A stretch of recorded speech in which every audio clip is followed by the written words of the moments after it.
I just saw what might be the worst, most anti-intellectual slop I've watched online in a long time, and the political left is absolutely loving it. A number of my mutuals liked and reshared the video, and I'm just like, I'm really disappointed. I'm gonna try not to sound scoldy in this video, but holy shit, y'all. Okay, here we go. Let's get into it.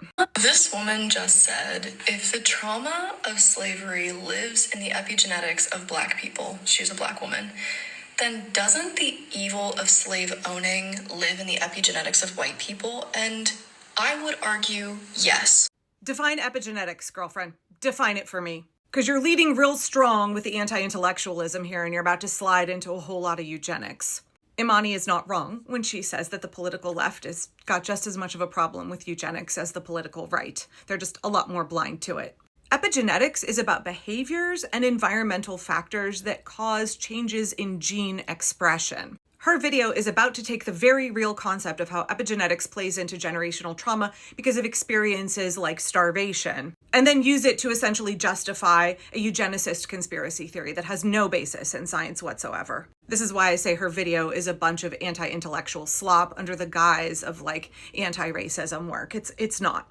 Family, my heritage, I am Irish, Mexican, and a little bit of Germanic, but I also learned at my family reunion last year with our second cousins. Our oldest relative came over on the Mayflower and had a slave with him.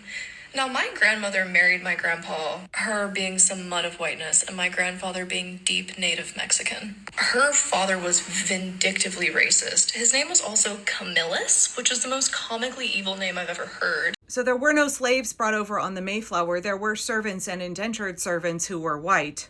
And a lot of us have kind of apocryphal stories about our relatives who came over on the Mayflower and what have you. So, okay. So already off to a rough start. Also, mud of whiteness. Whiteness is a social construct.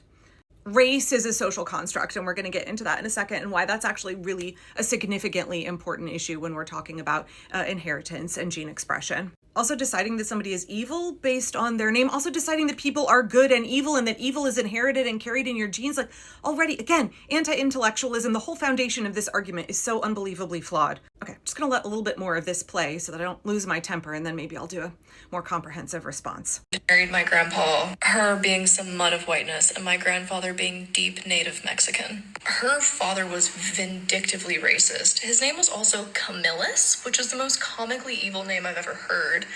But she always says that her father's mother was the actual devil, and that we are breeding the evil out of us. Jesus Christ, breeding the evil out of us?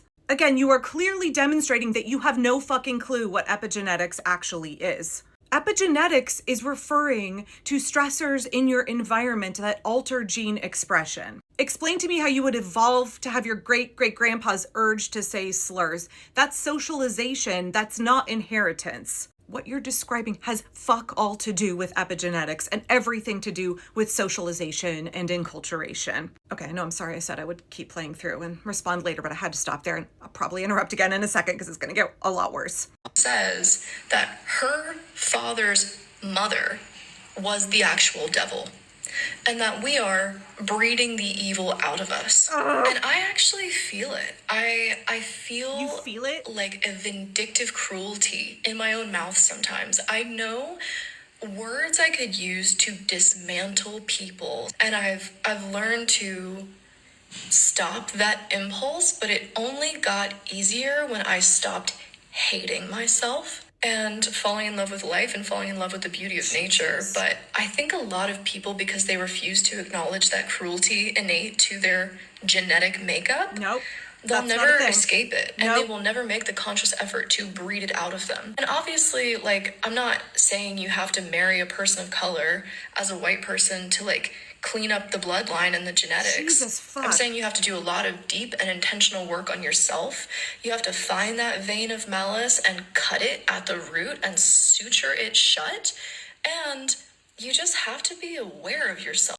What the actual fuck? Why is it that hundreds of thousands of people have seen, tens of thousands of people have liked, several of my mutuals on Instagram have reshared this video? I'm gonna read from my notes here so that I don't start yelling and swearing too much. Let me read my response that I wrote down.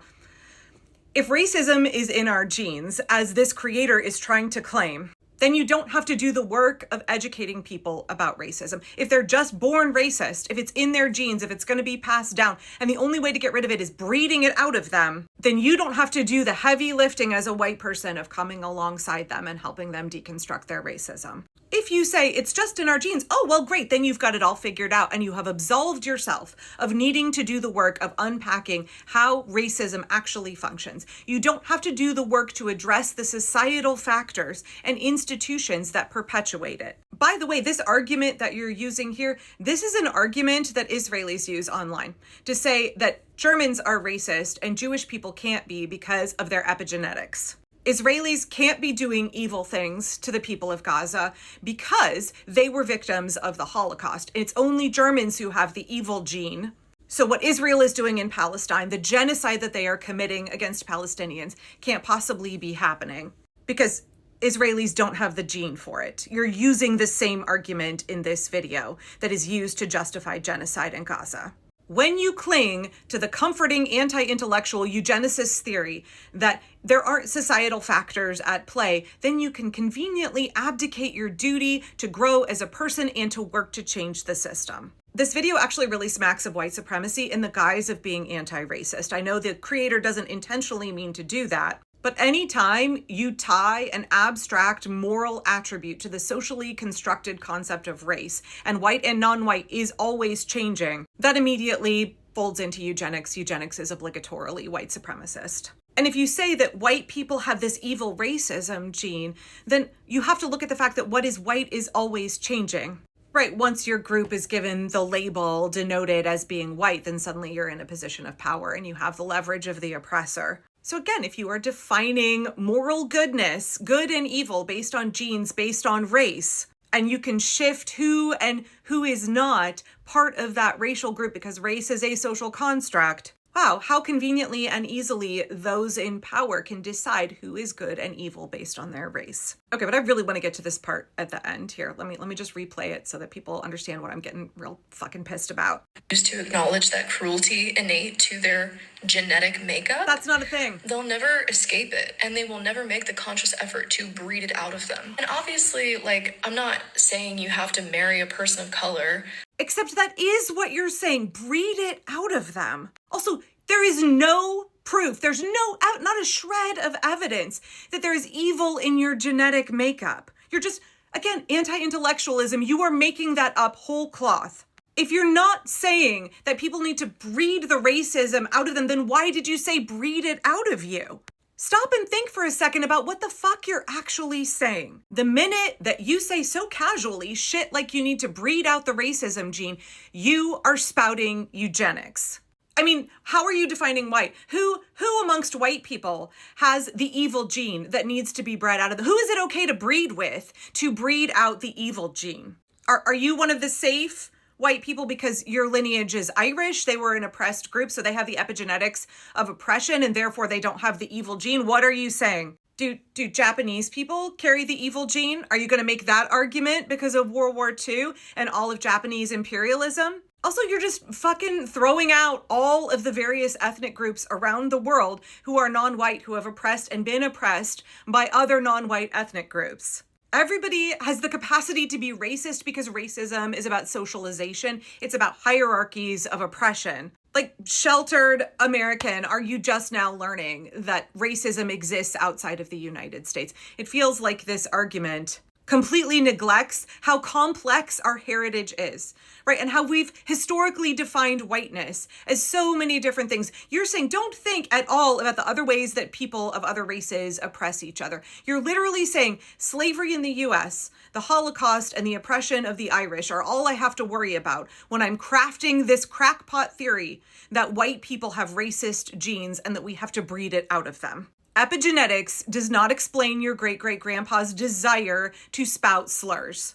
This shit here is eugenics. It's also really, really harmful when it comes to trying to deconstruct systems in the United States and elsewhere that perpetuate racism. It ignores the truth of socialization and the necessary work that white people have to do to deconstruct the social patterns that we have used to create a racist society.